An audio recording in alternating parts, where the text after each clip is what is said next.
14 বছর আমরা বিজেপি করে চলে এসেছি, সংগঠন আমরা করেছি। বর্তমান শুভেন্দু অধিকারীর নেতৃত্বে গতিবেগে বিশাল গতিবেগে লবিবাজি সৃষ্টি হচ্ছে। সেই লবিবাজি আমাদের ভালো লাগছে না। আমাদের যে নীতি ছিল, বিজেপির যে নীতি ছিল, সেই নীতি ভ্রষ্ট হয়ে গেছে। এখন তৃণমূলের উন্নয়নের স্বার্থে দিদিকে হাত শক্ত করার জন্য আমরা কয়েকজন মিলে আমাদের এলাকা ব্লক ভিত্তিক সবাই চেষ্টা করতেছি যে কিভাবে আমরা দিদির হাত শক্ত করব এবং তৃণমূল কংগ্রেসকে মজবুত করে স্থায়ী করা। 19 সালে লোকসভা চলাকালীন বিস্তারকের কাজ করেছি। বহরমপুর লোকসভা কেন্দ্রে আমি 6 মাস ডিউটি করেছি দলের স্বার্থে। তারপরে এসে এখানে মণ্ডলের কমিটির মধ্যে ঢুকেছি, শক্তি কেন্দ্র চালিয়েছি।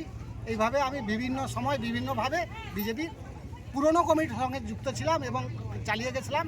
এখন শুভেন্দুবাবু আসার পর থেকে যে লবিবাজি যে গতিবেগে এগোচ্ছে, লবিটা আমাদের ভালো লাগছে না, আমরা খুশি নয়। আমার নাম দীপঙ্কর তুঙ্গ, বাড়ি দিনহ ভুঁইচক, বয়াল 1। এদেরকে আমার অসংখ্য ধন্যবাদ।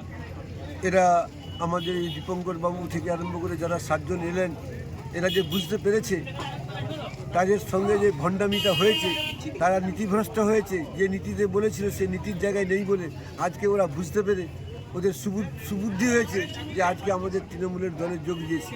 আর এই জন্য এদেরকে আমি অসংখ্য ধন্যবাদ দিই। নির্বাচনের মুখে এইভাবে তৃণমূল কংগ্রেসে যোগদান করছেন এবং আগামী দিনে আরও অনেকে করবেন বলছেন, এতে কি তৃণমূল কংগ্রেসের অনেকটা সুবিধা হবে, কি মনে করেন? আশা করি অনেক সুবিধা হবে। কি ফল আশা করছেন?